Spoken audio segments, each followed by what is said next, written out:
Hola, muy buenos días niños. Seguimos trabajando la semana de reforzamiento. Esta vez nos toca ver un tema de español. El tema es el relato histórico. Un relato histórico es la narración de hechos reales que tuvieron lugar en el pasado y presenta una secuencia cronológica, compuesto por 3 partes. El inicio, en donde se plantean los hechos. El desarrollo, en donde se explican y se vinculan los sucesos, y el desenlace, donde concluye el relato temporalmente, ya que estos sucesos dan origen a otro relato.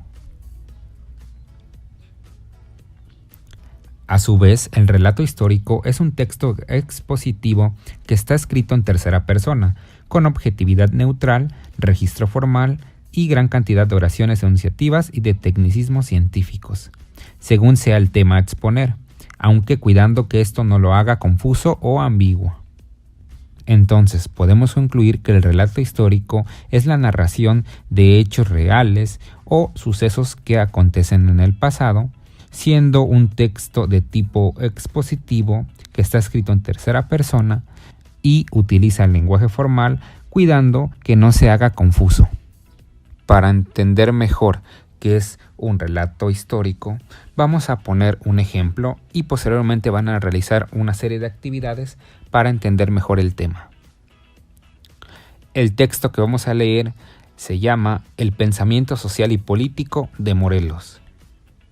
La muerte de Hidalgo y Allende no significó el fin del movimiento de independencia, puesto que la lucha se había extendido en diferentes regiones del territorio novohispano. José María Morelos y Pavón, un cura nacido en Valladolid, hoy Morelia, fue el encargado de continuar la lucha armada. Él conocía bien la región sur de Nueva España, ya que en su niñez había sido arriero, aunque abandonó esa actividad a los 25 años de edad para ingresar al sacerdocio en el Colegio de San Nicolás, donde fue alumno de Miguel Hidalgo. El ejército de Morelos fue distinto del primer ejército insurgente, pues se caracterizó por ser poco numeroso y disciplinado. Estaba conformado por personas dedicadas a diferentes actividades ligadas al campo, la minería, la religión y la milicia. Entre sus oficiales se encontraban Vicente Guerrero, Guadalupe Victoria, Emeregildo Galeana, Mariano Matamoros y Nicolás Bravo. A partir de 1812, Morelos destacó como líder insurgente gracias a que tomó el control de varias poblaciones. Así fue hasta que, ese mismo año, en Cuautla, fue sitiado por las tropas realistas de Félix María Calleja. El sitio duró 2 meses y finalmente Morelos pudo escapar para dirigirse a Orizaba y Oaxaca. En septiembre de 1813, Morelos convocó a un congreso en Chilpancingo, Guerrero, para organizar el movimiento insurgente. En este presentó el documento titulado Sentimientos de la Nación, en el que planteaba que América debía ser libre e independiente de España. A partir de este congreso a Morelos se le conoció como Siervo de la Nación, sobrenombre que él adoptó al rechazar el título de Alteza Serenísima que el Congreso le había otorgado. En el Congreso de Chilpancingo también se redactó una constitución que sería promulgada el 22 de octubre de 1814 en Apatzingán.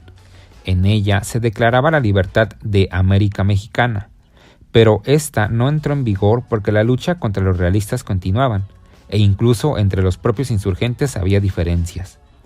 Morelos continuó su lucha y logró tomar Acapulco, pero fue derrotado en Valladolid, luego de perder una batalla en Tehuacán, Puebla. Cayó prisionero y murió fusilado en San Cristóbal Ecatepec, hoy Estado de México, el 22 de diciembre de 1815. Como primera actividad en base a este relato histórico, vamos a contestar una serie de preguntas en su libreta. La primera es, ¿de quién se habla en el texto? La segunda, ¿qué se dice de él? La siguiente, ¿ya conocían al personaje que se describe? La siguiente, ¿qué sabían de él? ¿Por qué es importante este personaje en la historia de México? Tendrán que contestar esas preguntas en su cuaderno. Como segunda actividad, tendrán que identificar todos los nombres que aparecen en el texto y lo escribirán en forma de lista. Por ejemplo, En el primer párrafo, donde dice la muerte de Hidalgo y Allende no significó el fin del movimiento de independencia, encontramos dos nombres, Hidalgo y Allende. Los tendrán que identificar y anotar en forma de lista en su libreta. Con la ayuda de esta última lista, tendrán que escribir en las líneas la relación que tuvo José María Morelos y Pavón con los siguientes personajes, como se muestra en el ejemplo siguiente. Como última actividad, tendrán que identificar ahora todos los nombres de las ciudades o países que aparecen en el texto. Por ejemplo, en la parte donde dice a partir de 1812, Morelos destacó como líder insurgente gracias a que tomó el control de varias poblaciones. Así fue hasta que ese mismo año, en Cuautla, fue sitiado por las tropas realistas de Félix María Calleja. El sitio duró 2 meses y finalmente Morelos pudo escapar para dirigirse a Orizaba y Oaxaca.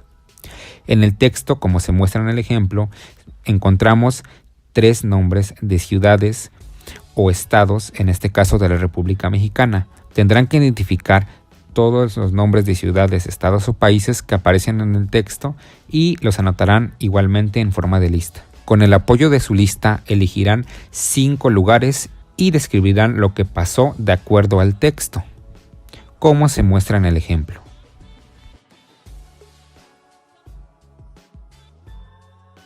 Por último, vamos a contrastar el mapa que se muestra a continuación. En el mapa se destacan varios lugares que acontecieron en el relato anterior, como por ejemplo Valladolid, Morelia, Cuautla, Acapulco, Chilpancingo, etc. Esas fueron las actividades del día de hoy. Para concluir, podemos decir que los relatos históricos tienen la función de preservar, registrar y narrar alguna información del pasado, para que nos ayude a entender los sucesos del presente